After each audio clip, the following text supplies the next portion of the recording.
Hi everyone. పిల్లలకి holidays start అయిపోయాయి కదండి. వాళ్ళకి స్పెషల్గా ఏమైనా కొన్ని చేసి పెట్టాలి అని అనుకుంటున్నాను అనమాట.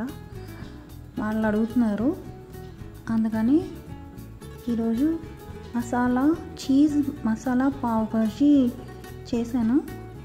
అయితే సింపుల్ వేలో చేశాను అనమాట, పెద్ద పని కాకుండా.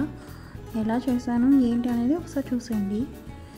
దీనికోసం ఫస్ట్ ప్యాన్ పెట్టుకొని ఒక 2 టీ స్పూన్ల ఆయిల్ వేసాను. అందులో కొంచెం జింజర్, గార్లిక్, చిన్నగా చాప్ చేసిన ఆనియన్స్, అది కాక ఇంకా చాలా సన్నగా చాప్ చేసిన బంగాళదుంప ముక్కలు, తర్వాత టమాటోస్ అన్నీ వేసి ఒకసారి సాల్ట్ జల్లి కొంతసేపు ఫ్రై చేసుకున్నా.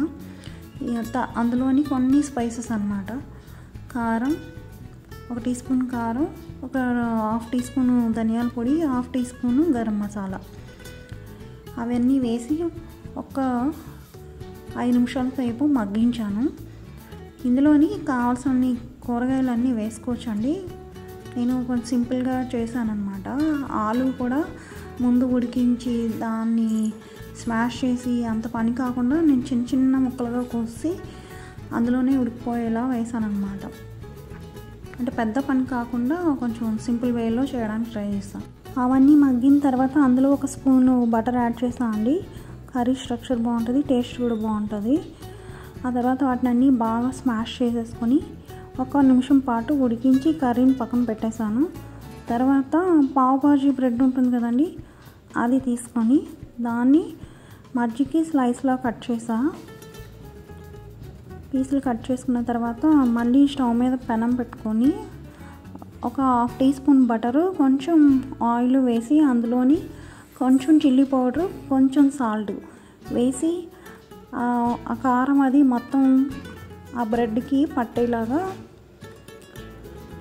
ఒకసారి అప్లై చేసుకొని కాల్చుకోవాలి. రెండో వైపు కూడా సేమ్ మళ్ళీ బటర్ వేసి తర్వాత కారం జల్లి రెండో వైపు కూడా అలానే కాల్చుకోవాలన్నమాట. ఇవి కొంచెం కాలిన తర్వాత దీని మీద ఇప్పుడు మనం కర్రీ పెట్టుకొని, మనం ముందుగా ప్రిపేర్ చేసిన కర్రీ ఉంది కదండి, ఆ బ్రెడ్ స్లైసుల మీద ఫస్ట్ కర్రీ పెట్టాలి. ఆ తర్వాత వాటి మీద చీజ్ స్లైసులు పెట్టాలి. అవన్నీ పెట్టాక మళ్ళీ దాని మీద కర్రీ పెట్టాలన్నమాట. పెట్టి ఇప్పుడు ఇంకో రెండో బ్రెడ్ ఉంటుంది కదా, దాన్ని ఆ పైన పెట్టాలి.